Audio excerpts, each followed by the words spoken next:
start here, the first row. Right. Hey Chet, Jenny Carlson with the Oklahoma.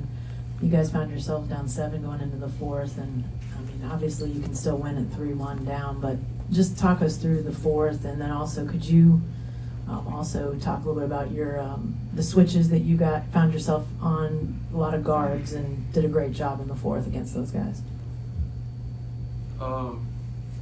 We just got some big time players that make big time plays. I think Shay's shots were huge and those are loud and obvious and everybody sees them, but we had guys make plays that were, you could say, invisible, that led to a lot of good things happening for us. So it's a great team effort right there, great team winning, and we gotta keep it going. First row right here.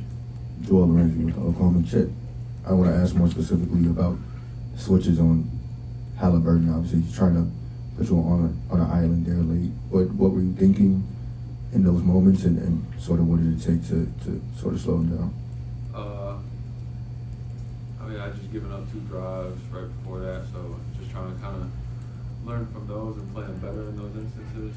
I feel like I got a good test. He was still able to get it off, and he shoots a high arcing shot, so like the whole time it's in the air, you're just lots going through your mind. But I'm just glad we were able to get those stops and close out the game. First row all the way to the left. Chet, I'm sure your whole basketball life, there's been so much focus on your height. Tonight, you feel like your quickness impacted the game, not just the defensive end, but all those putbacks, the second chances, it just seemed like you were first to the ball.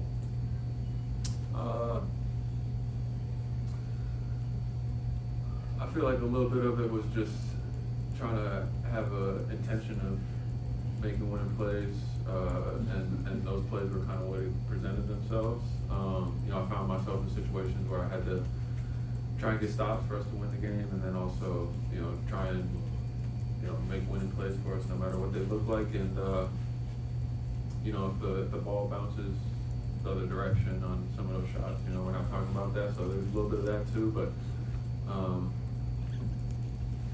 I guess I had a knack for being in the right spot tonight. Fourth row to the right, Dan.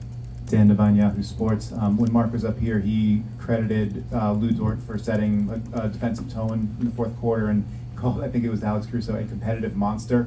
What did you guys get from them and from their veteran leadership, their tone setting in the fourth?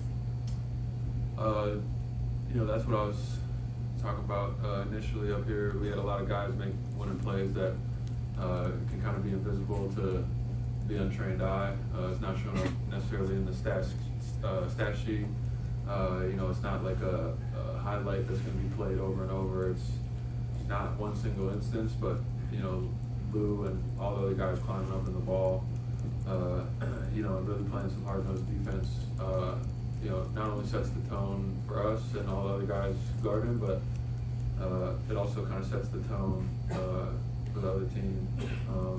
Just making things tough, and that was huge for us tonight.